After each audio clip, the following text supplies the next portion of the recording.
You know, we're here today at a peppermint field with one of our key suppliers of peppermint. From behind a desk or in front of a computer, it's easy to talk about quality, it's easy to talk about the amount of oils or the amount of the other products we might need, and it's easy to talk about price.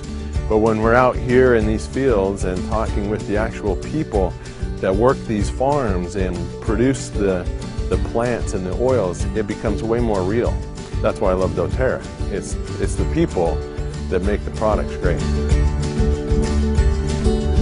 My great-grandfather, an immigrant from Germany in the late 1800s, and him and his son, his family, they started to produce peppermint. We're still growing that same mint, same variety actually, the same farm, some 80 years later.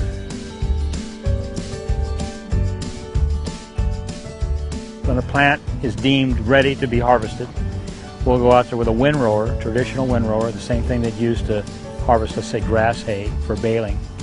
And it'll field dry out there for 3 to 5 days depending on its temperature. And then we'll come along with what we call a forage harvester, actually chops it, and it blows it into those containers. And then, of course, the containers are sealed up in the front. Portable wagons come in from the field filled with the chopped material. The mint would be the stems and the leaves. Inside these tubs are lined, exposed, perforated tubes where the steam can be blown in. High pressure steam goes in and it travels up inside the tub, actually exploding the oil glands which are held underneath the leaves.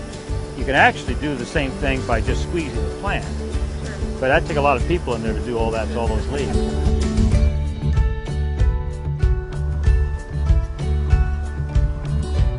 There's some spent hay out there. They'll dump it out, stockpile it.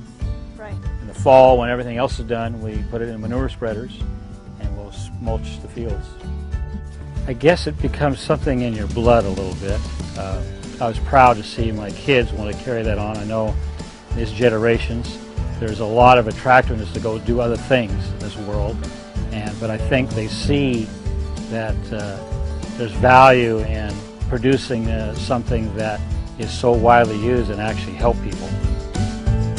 I've worked jobs where you really don't see the fruits of your labor, and this is a job where that's dramatically different.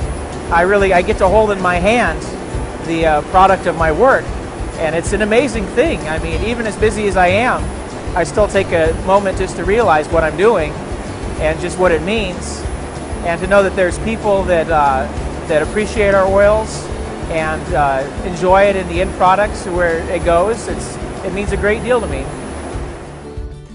The quality of this oil from a chemical standpoint is in its high menthol content, which is appreciably higher than what you'll see in a lot of other mint products.